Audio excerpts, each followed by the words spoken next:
बिस्मिल्लाहिर्रहमानिर्रहीम। अस्सलामुअलैकुम नाज़रीन किराम। मौलिदुन नबी जिस मुक़द्दस मकान में हज़रत अक़दस सल्लल्लाहु अलैहि वसल्लम की विलादत हुई, तारीख़ इस्लाम में उस मकाम का नाम मौलिदुल नबी है। नबी करीम सल्लल्लाहु अलैहि वसल्लम की पैदाइश की जगह है। ये बहुत ही मुतबर्रक मकाम है। सलातीन इस्लाम ने इस मुबारक यादगार पर बहुत ही शानदार इमारत बना दी थी, जहाँ अहले हरमैन शरीफ़ैन और तमाम दुनिया से आने वाले मुसलमान दिन रात महफ़िल मिलाद शरीफ मुनक़्क़िद करते और सलातो सलाम पढ़ते रहते थे। चुनांचे हज़रत शाह वली अल्लाह साहिब मुहद्दिस देहलवी रहमतुल्लाह अलैह ने अपनी किताब फ़ियूज़ुल हरमैन में तहरीर फरमाया है कि मैं एक मरतबा इस महफ़िल मिलाद शरीफ में हाज़िर हुआ, जो मक्का मुकरमा में 12वीं रबीउल अव्वल को मौलिदुल नबी में मुनक़्क़िद हुई थी। जिस वक्त विलादत का जिक्र पढ़ा जा रहा था, तो मैंने देखा कि यकबारगी उस मजलिस से कुछ अनवार बुलंद हुए।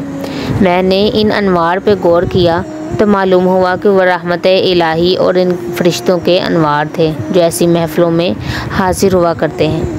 जब हजाज पर नजदी हुकूमत का तसल्लुत हुआ, तो मुकाबिर जन्नतुल मौला व जन्नतुल बकी के गुंबदों के साथ साथ नजदी हुकूमत ने उस मुक़द्दस यादगार को भी तोड़ फोड़ कर मस्मार कर दिया और बरसों ये मुबारक मकाम वीरान पड़ा रहा।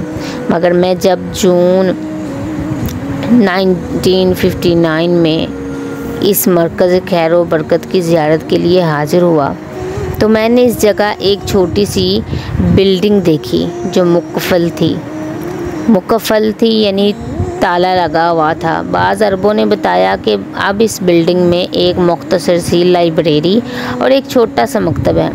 अब इस जगह ना मिलाद शरीफ हो सकता है, ना सलातो सलाम पढ़ने की इजाज़त है। मैंने अपने साथियों के साथ बिल्डिंग से कुछ दूर खड़े होकर चुपके सलातो सलाम पढ़ा और मुझ पर ऐसी रकत तारी हुई कि मैं कुछ देर तक रोता रहा। नाज़रीन किराम, इश्क़ मुस्तफ़ा बड़ी चीज़ है। ये बंदे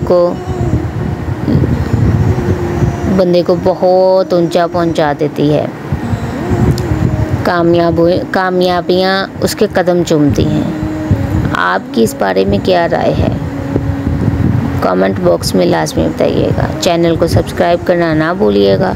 मिलते हैं नेक्स्ट वीडियो में, तब तक के लिए अल्लाह हाफ़िज़।